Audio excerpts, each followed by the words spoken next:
आत्ताचे जे देवेंद्र फडणवीस आहे ते त्या काळचे पवार होते आणि त्या काळचे ते चाणक्य होते. पवारांचं राजकारण जे आहे ते पक्षफोडीचं आहे. सुनेत्रा पवार जरी दिल्लीत गेल्या तरी त्यांना तिथं प्रस्थ तयार करायला किंवा अजित पवार राहिले असते तरी एक खूप मोठा काळ गेला असता, जे कदाचित अजित पवारांच्या ते लक्षात आलं. दिल्ली दरबाराचं राजकारण हे सुप्रियाताई मागल्या 25 वर्षांपासून बघतात. अजित पवारांनी बऱ्याचदा असं सांगितलंय की अजित पवार म्हणतात की मी त्यांच्यासोबत 24 तास असायचो, पण मी तरी पवारांना ओळखू शकलो नाही. जी पोरगी त्यांची स्वतःची आहे त्या सुप्रिया सुळे सुद्धा त्यांच्या मनात काय चाललंय हे सांगू शकत नाही. तर बाळासाहेबांचं एक फेमस वाक्य होतं हां. की म्हणे जर का पवारांनी कधी पत्ते खेळले असते तर ब्लाइंड खेळलं असतं नेहमी. आम्ही म्हणूनच म्हटलं ना की आपल्याकडे सगळ्यात खराब पत्ते असताना सुद्धा ज्या माणसाला हे माहिती आहे की पुढच्याचा कॉन्फिडन्स लूज करायचा आणि त्याच्याकडे जोकर असून सुद्धा त्याला हरवायचं, हे पवारांकडे स्किल आहे. पवारांना योग्य वेळी माहिती असतं की कधीच आपले पत्ते उघड करायचे नाही, भाव दाखवायचा नाहीये. शरद पवार म्हणजे या नेत्याशिवाय महाराष्ट्राचं काय देशाचं राजकारण पूर्ण होऊ शकत नाही. असा राजकारणी ज्यांना म्हटलं जातं की चाणक्याची जी उपमा सगळ्यात आधी जी दिली गेली ती शरद पवारांना दिली गेली. बऱ्याचदा आपल्याकडं खराब पत्ते असून सुद्धा त्या गेममध्ये जिंकण्याचं जे काही स्किल आहे ते पवारांकडे. पवारांकडे तुम्ही कसं पाहता सुरुवातीपासून ते आत्तापर्यंतचे? पवार मुरलेले राजकारणी आहेत. म्हणजे एका राजकारणामध्ये जे जे कौशल्य हवं ते सगळं पवारांमध्ये. तुम्ही पवारांचं राजकारण बघा. पवारांचं राजकारण नेहमी सत्तेने प्रेरित असायला हवं. दुसरं राजकारण हे नेहमी अनैतिक असतं, ते अनैतिक दिसता कामा नये, है ना. पवारांचं राजकारण हे नेहमी सत्तेनेच प्रेरित होतं. बरोबर आहे. ते अनैतिक होतं पण ते अनैतिक कधी दिसलंच नाही. त्यांनी ते नेहमी मेंटेन केलंय. त्यांनी कधीच विचारधारांच्या आधारावर शत्रू निर्माण केले नाहीत. त्यांनी नेहमी सत्तेशी सौख्य ठेवलेलं आहे, सख्य ठेवलेलं आहे. आत्ता पण ठेवलेलं आहे. ते नेहमी स्वतःच्या चेहऱ्यावर मनात जे चाललंय ते येऊ देत नाहीत. त्यामुळे जी एक स्ट्रॅटेजिक अँबिग्युटी जी आहे ती मेंटेन करून ठेवतात. तुम्हाला एक असा लीडर पवारांमध्ये दिसतो जो ग्राउंड कनेक्ट मेंटेन करून आहे. साखर कारखान्यांवर त्यांची नजर आहे, प्रत्येक तालुक्यामध्ये त्यांची नजर आहे, किंवा प्रत्येक कार्यकर्त्याला नावानिशी ओळखतात. प्रत्येक मतदारसंघातील राजकीय इतिहास 50 वर्षांचा त्यांना माहिती आहे. बरोबर आहे. त्यांना कोणत्या वेळेवर कोणता रेफरन्स द्यायचा लगेच लक्षात येतं. तल्लख बुद्धिमत्ता आहे. पण ऍट द सेम टाइम ते दिल्लीमध्ये देखील तेवढेच निक्षूनपणे उभे असतात. म्हणजे एक व्यक्ती ज्याला ग्रासरूट मध्ये जाणता राजा म्हटलं जातंय आणि दिल्लीमध्ये दिल्लीचं चाणक्य म्हटलं जातं. 1990s मध्ये ज्यांनी डिफेन्स मिनिस्टर म्हणून राहिलेले आहेत किंवा कृषी मंत्री म्हणून त्यांच्या पदाला कुणीच हात लावलं नाही. किंबहुना नरेंद्र मोदी देखील त्यांचं हात धरून बोट धरून आले असं म्हटलं जातं. सो असं राजकारणी हा मुरब्बी असतो. त्यामुळे पवारांचं राजकारण हे नवीन पिढीमध्ये कसं येईल माहिती नाही, पण असं पुन्हा राजकारणी कदाचित होणे नाही. अजित पवारांनी बऱ्याचदा असं सांगितलंय की अजित पवार म्हणतात की मी त्यांच्यासोबत 24 तास असायचो, पण मी तरी पवारांना ओळखू शकलो नाही. जी पोरगी त्यांची स्वतःची आहे त्या सुप्रिया सुळे सुद्धा त्यांच्या मनात काय चाललंय हे सांगू शकत नाही. तर बाळासाहेबांचं एक फेमस वाक्य होतं की म्हणे जर का पवारांनी कधी पत्ते खेळले असते तर ब्लाइंड खेळलं असतं नेहमी. आम्ही म्हणूनच म्हटलं ना की आपल्याकडे सगळ्यात खराब पत्ते असताना सुद्धा ज्या माणसाला हे माहिती आहे की पुढच्याचा कॉन्फिडन्स लूज करायचा आणि त्याच्याकडे जोकर असून सुद्धा त्याला हरवायचं, हे पवारांकडे स्किल आहे. पवारांना योग्य वेळी माहिती असतं की कधीच आपले पत्ते उघड करायचे नाही, भाव दाखवायचा नाहीये. स्ट्रॅटेजिक अँबिग्युटी करून ती अनसर्टनिटी. सगळ्यात खतरनाक गोष्ट ही आहे की अजित पवार गेल्यानंतर सुद्धा पवार जितके शांत, संयमी आणि तोल न ढळलेले होते हे महाराष्ट्राने पाहिलंय. इवन देवेंद्र फडणवीसांचा सुद्धा तोल ढळतो, पण पवारांचा या वयात सुद्धा तोल ढळत नाही. 100%. तेच पवारांनी एवढा मुरब्बी राजकारणी सध्या परिस्थितीमध्ये नाहीच आहे. आणि तुम्हाला असं वाटेल की पवार निष्क्रिय झाले आहेत का, ते 80+ झालेले आहेत ऑलरेडी. तर पवार अजिबात निष्क्रिय नाही आहेत. ते अजूनही पॉवर बॅलन्सिंग करतात. बरोबर आहे. ते अजूनही मोदींसोबत बसतात, शिंदेची भेट घेतात. ते अजूनही अजित पवार गटाच्या प्रत्येक मंत्र्यांसोबत किंवा प्रत्येक आमदारासोबत संपर्कात आहेत. त्याच्यामुळे जो राजकारणाचा चौरस आहे, जे पटांगण आहे, ते त्यांनी निर्माण केलेलं आहे. आता परवा दिवशी 2 दिवसापूर्वीचं उदाहरण, ज्यावेळेस रेवती सुळे यांचा ते रिसेप्शनचं सगळं होतं, अमित शहा बाजूला बसलेले आहेत, पवार त्यांच्याशी बोलत आहेत आणि सोनिया गांधी आणि राहुल गांधी उभे आहेत समोर. म्हणजे जे संसदेत घडत नाही, जे कदाचित वैयक्तिक आयुष्यात घडणार नाही, ते पवारांच्या सोबत घडतं आणि ते पवारांना भेटण्यासाठी थांबले. मग अमित शहा उठून जातात आणि मग सोनिया गांधी तिथे येऊन बसतात. तर हे पॉलिटिक्स पवारांना जमलंय. हे पॉलिटिक्स पवारांना जमलंय. पवारांनी नेहमी बॅलन्स ऑफ पॉवर क्रिएट केलाय. ते स्ट्रॅटेजिक अलायन्सेस क्रिएट केलेले आहेत. तुम्हाला पवारांच्या दोन्ही पॉसिबिलिटीज माहिती असतात की ॲज अ कोइलिशन पार्टनर पवार किती ताकदवर आहेत किंवा ॲज अ काय म्हणतात त्याला ब्लॅकमेलिंग कोइलिशन पवार किती ताकदवर आहेत. त्यामुळे ज्यांच्याकडे प्रत्येकाच्या फाईली आहेत अशा व्यक्तीशी राजकारणामध्ये प्रत्येकच व्यक्ती घाबरतो. बरोबर आहे. दुसरं पवारांचं वैशिष्ट्य, पवारांचं उघड शत्रुत्व कुणाशी आहे? कुणाशीच नाहीये. त्यांनी नेहमी प्रत्येकासोबत ते सत्ता संबंध ठेवलेले आहेत. त्यांनी स्वतःचा मार्ग काढलेला आहे. त्यामुळे पवारांना ते कसं जमतं. बरोबर. तुम्ही एक बघा की राष्ट्रवादी काँग्रेस भाजपनी फोडली, शिवसेनेच्या बाबतीत सेम झालंय, पण त्यानंतर देखील पवारांच्या विरोधात चकार शब्द भाजपने काढलेला नाहीये. बरोबर आहे. ज्या वेळेवर तो एक शब्द काढलेला होता तो देखील सूचक प्रकारे होता, भटकती हुई आत्मा. त्याशिवाय ज्यांनी भाजप हायकमांडने जर पवारांवर अजूनही टीका केलेली नसेल 80+ माणसावर, तर त्यांचं राजकारणातलं अस्तित्व, त्यांची राजकारणातली प्रगल्भता आणि संबंध हे सगळं लक्षात येईल. पण फुटीच्या राजकारणाची जी सुरुवात आहे तीच पवारांनी केलं म्हणतात. असं म्हटलं जातं की आत्ताचे जे देवेंद्र फडणवीस आहे ते त्या काळचे पवार होते आणि त्या काळचे ते चाणक्य होते. 79 पवारांनी केलंय. पवारांनी सत्तेसाठी वसंतदादांना धोका दिलेला आहे, स्वतःचं पुलोचं सरकार आणलेलं आहे. पवारांनी 91 साली देखील असे प्रकार केलेत. 99 साली स्वतः त्यांनी पक्ष वेगळा केला, एनसीपी स्थापित केलं. लगेच त्यांनी पक्षासाठी सत्तेसाठी पुन्हा वाटाघाटी केल्या. पवारांचं राजकारण जे आहे ते पक्षफोडीचं आहे. पण याला जर का मला दुसरा शब्द वापरायचा असेल तर मी म्हणेल पवारांचं राजकारण सत्तेशी जवळीक ठेवण्याचं राजकारण आहे. त्यांना जेव्हा जेव्हा वाटलं सत्तेशी जवळीक ठेवायला हे पुरेसं, सत्ता मिळवायची किंवा सत्तेशी जवळीक ठेवायची, त्यांनी दोन्ही बाबी केल्यात. त्यामुळे जेव्हा जेव्हा त्यांना वाटलं की सत्ता प्राप्तीसाठी किंवा सत्तेशी जवळीक ठेवायला हे आवश्यक आहे, त्यांनी पावलं उचललेत. पण पवारांनी एक बाब निक्षूनपणे केली, त्यांनी कधीच अनैतिक असल्याचं दाखवलंच नाही. म्हणजे पांढरा शर्ट घालायचा पण त्याच्यावरचा काळा डाग नाही दिसला, त्यांनी कधीच दाखवला नाही. त्याच्यामुळे जर का आजच्या घडीला आम्ही असं म्हटलं की फडणवीस हे 1970चे किंवा 80चे पवार आहेत, ते योग्य ठरेल. पण फक्त फडणवीसांमध्ये जी एक उणीव बाकी आहे ती ही आहे की त्यांनी काळा डाग दर्शवू नये. संयमाची जी तलवार ती ढळते, त्यांची संयम ढासळायला लागलेला आहे त्यांचा काही दिवसांपासून. ते याच्यामध्ये पुढचा प्रश्न म्हणजे कायम निर्माण होतो तो म्हणजे विलिनीकरणाची चर्चा होती अजितदादा जाण्याच्या आधी. तर विलिनीकरण या दोन्ही राष्ट्रवादीला का गरजेचं आहे? असं काय कारण आहे की अजित पवारांना एवढं वाटलं की नाही विलिनीकरण गरजेचं आहे आणि शरद पवारांनाही वाटलं की नाही तो जरी मला धोका देऊन गेलाय तरी पण त्याला घेणं गरजेचं आहे? तुम्ही यातले स्ट्रॅटेजिक ऍक्ट दोन्ही बाजूने बघा, शरद पवारांच्या बाजूने आणि अजित पवारांच्या बाजूने. आपण याला स्पष्टपणे पवार राजकारण म्हणून, अजित आणि शरद वेगळं नाही. पवारांचं राजकारण हे नेहमी सत्तेच्या जवळ जाणारं राजकारण आहे.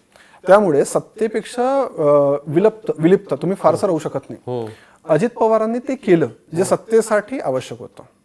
पण त्यांच्या एक बाब कधीच लक्षात आली नाही की सत्ता ही फक्त राज्यात नाहीये. एनसीपी राष्ट्रवादी हा प्रादेशिक पक्ष नाहीये, तो राष्ट्रीय पक्ष आहे किंवा राष्ट्रीय अस्तित्व त्या पक्षाचं आहे. जेव्हा अजित पवारांनी राज्याचं राजकारण वेगळं केलं तेव्हा केंद्राचं राजकारण काय? कोणीच नव्हतं.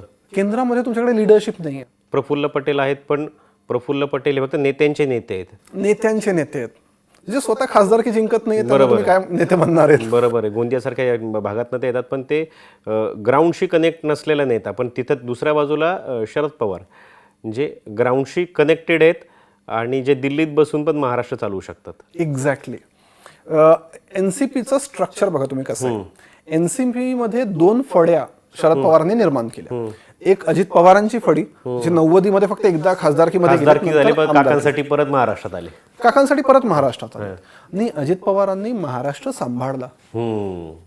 शरद पवारांनी आणि सुप्रियाताईंनी केंद्र सांभाळलं. बरोबर आहे. सुप्रियाताईंचं केंद्रामध्ये प्रत्येक पक्षासोबत संपर्क आहे. ते एक प्रगल्भ नेतृत्व आहे, एक व्यवहारी अभ्यासू नेतृत्व आहे. त्यांच्या बाबतीत देखील विवाद कुठेच दिसत नाही दिसत. त्यामुळे जे पवारांचं अकोमोडेटिव्ह पॉलिटिक्स आहे ते सुप्रिया सुळेंनी फार सुंदरपणे प्रेझेंट केलं.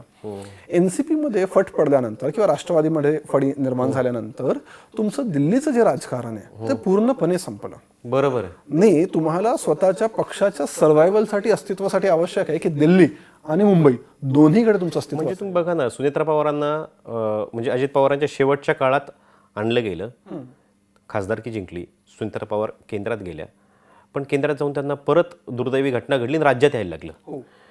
म्हणजे सुनेत्रा पवार जरी दिल्लीत गेल्या तरी त्यांना तिथं प्रस्थ तयार करायला किंवा अजित पवार राहिले असते तरी एक खूप मोठा काळ गेला असता, जे कदाचित अजित पवारांच्या ते लक्षात आलं.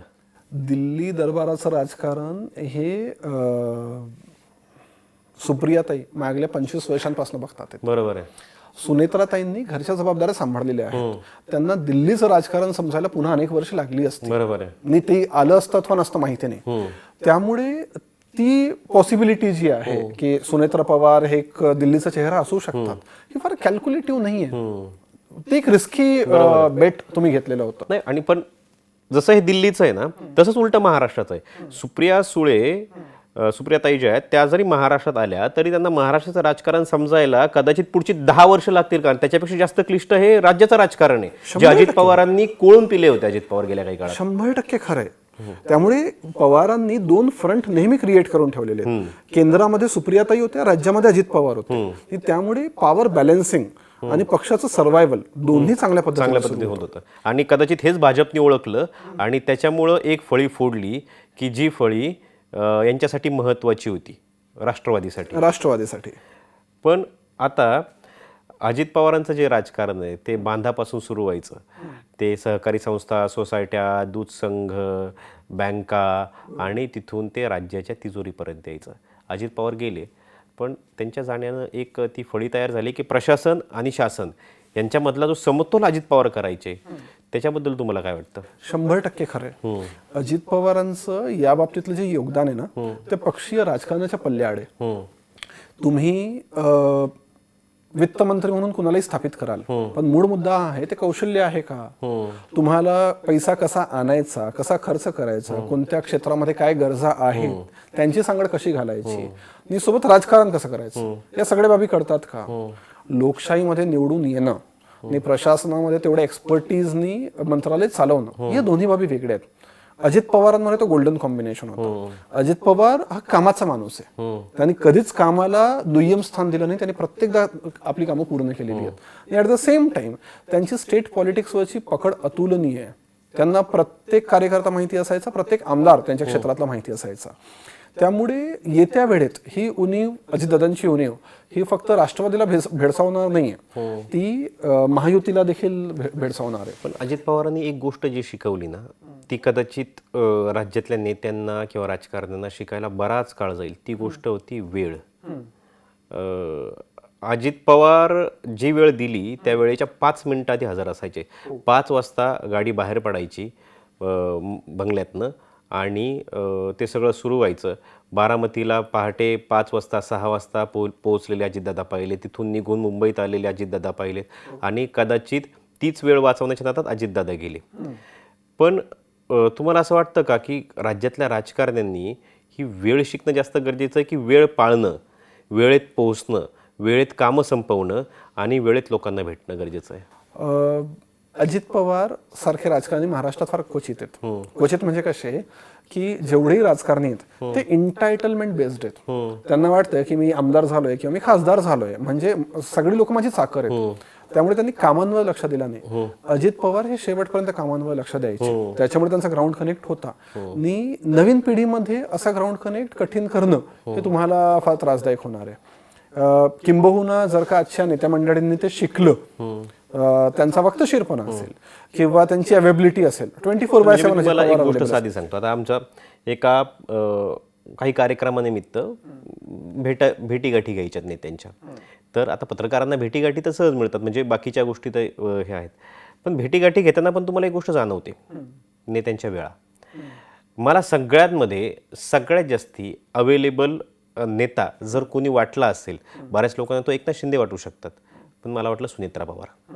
का? सुनेत्रा पवार आजही सकाळी 7 वाजता देवगिरी बंगल्यावर बसतात.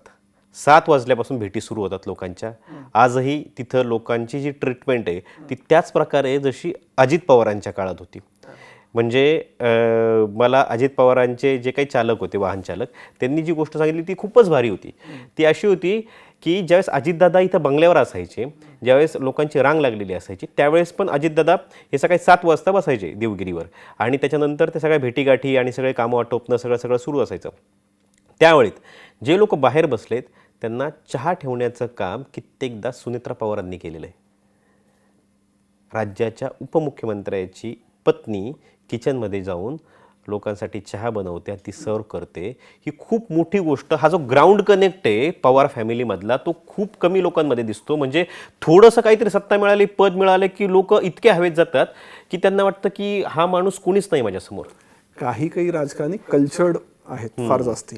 त्यातनं सुनेत्रा पवार आणि त्यातनं ठाकरे कुटुंब देखील येतं.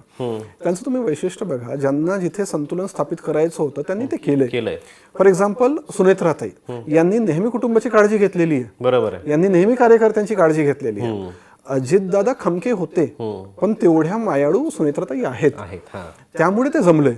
आणि हे काही कुटुंबांमध्ये आलेलं वैशिष्ट्य आहे जे ठाकरेंमध्ये देखील तुम्हाला दिसेल. हो, म्हणजे तुम्ही ठाकरेंचं साधं उदाहरण तुम्हाला सांगतो. उद्धव ठाकरे ज्यावेळेस मुख्यमंत्री होते आणि ते ज्यावेळेस बंगल्यावर जायचे, आता तिथले काही पोलीस कर्मचारी जे आहेत ते ओळखीचे असतात, ते बोलतात आपल्याशी. नेते बदलतात, तिथला जो अधिकारी असतो किंवा जो कर्मचारी असतो तो वर्षानुवर्ष तिथेच काम करतो. तर त्यांनी दिलेलं उदाहरण एवढं चांगलं आहे ना की उद्धव ठाकरे प्रत्येक वेळेस निघताना बाहेर पडताना बोलायचे, तुम्ही कसे आहात, तुम्ही जेवले का, जेवण झालं का.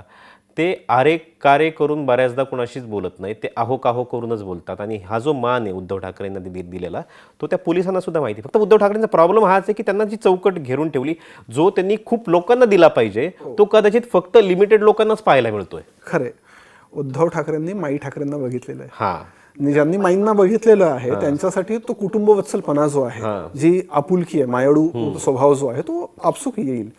बडव्यांचा प्रश्न फार ऍप्ट आहे तिथे. हा, म्हणजे उद्धव ठाकरे कधी कुणाला शिवी देणार नाही, पण बडवे प्रत्येकाची काय घरातले काका मामी सगळे काढत जातात आणि ते ऑन इयर शिव्या देतात, म्हणजे माध्यमांसमोर येऊन शिव्या देतात आणि त्याच्यामुळं बऱ्याचदा खूप लोक दुखावलेले आहेत.